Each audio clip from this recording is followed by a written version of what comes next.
Hey, welcome to Barker's Bikes. In this video, I'm going to be showing you the technique I would use as a motor officer to make a U-turn on an automatic motorcycle. So if you've got a Honda Goldwing with a DCT or maybe a Honda Rebel or any of the other automatic motorcycles, the technique I'm about to show you is exactly how I would pull off a good smooth U-turn. We're going to go over U-turns from a stop. We're going to go over some U-turns while moving, and I'm going to take you step by step through that technique. So if we haven't met, I'm Justin Barker. I'm a full-time motor officer and accident investigator, and I have a love for the motorcycle community, and I want to see that you make it home safe on your next ride. That's what this channel is all about. Without further ado, let's get started making some U-turns and going over that technique.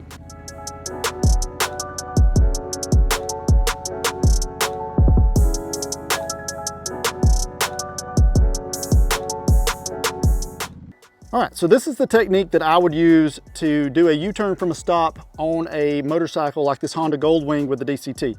I would hold myself in place with that rear brake to keep me from moving while I apply a slight amount of throttle in order to have smooth power go into the rear tire.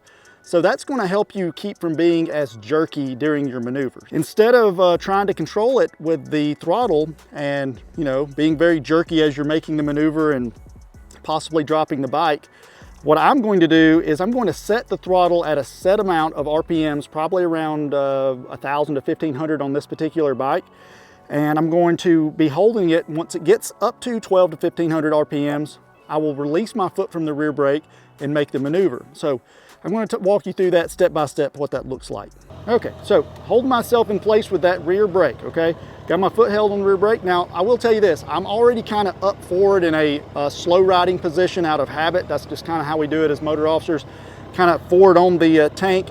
And we're kind of upright, chest out, shoulders back, kind of upright and in control. That's the way we slow ride. After you got yourself in that slow riding position, I'm going to have that right foot on the rear brake.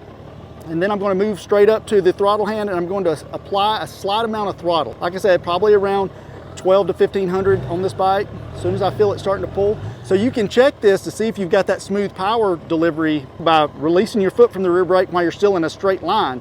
If you feel the motorcycle pull forward, that means you're ready to make the maneuver. If you let your foot off the rear brake and it either barely moves forward or doesn't move forward at all, you're not ready to make the maneuver. You don't have that power going to the back tire in order to keep you up. So, foot's on the rear brake, moving up to the throttle hand, apply a slight amount of throttle. All right, right around 1,000 actually. I let my foot off the brake, I feel the bike wanting to pull. So I'll go ahead and I turn my bars, I turn my head, and then I let my foot off the rear brake. Just like that. So that's nice and smooth. That way we have a smooth power delivery going to the back tire, and I'm going to do it one more time.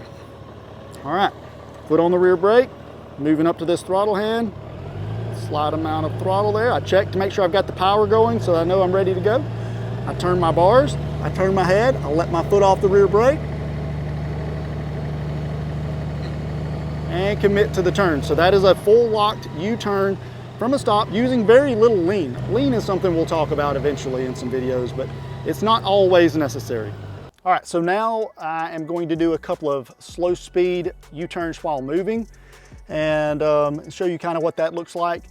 With the bike, if you notice in the previous U-turns from a stop, I was using very minimal lean. So you don't have to lean it over and drag floorboards or anything if you've got plenty of space to do it.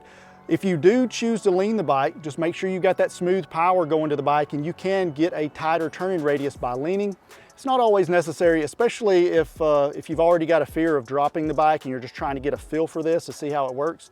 You can do it like I did there.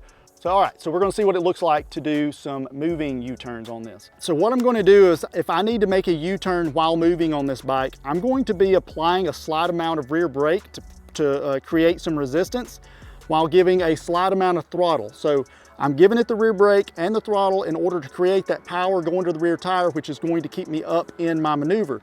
In a bike with a clutch, I would be using the friction zone, but since we don't have a clutch, we have to do it this way and let the motorcycle do it itself. So this is kind of what it would look like.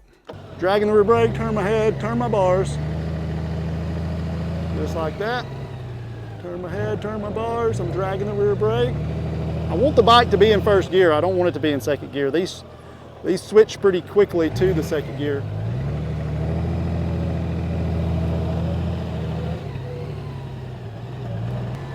All right, turn my head, turn my bars. So as I'm approaching the turn at like 5 miles an hour, I'm pressing the brake, the bike's going into that very low first gear. I feel it shift all the way down. I'm dragging that rear brake slightly. I turn my head, turn my bars, and just commit to the turn. All right, there you have it. That is how I would do a slow speed U-turn from a stop and a slow speed U-turn while moving using a motorcycle with an automatic transmission.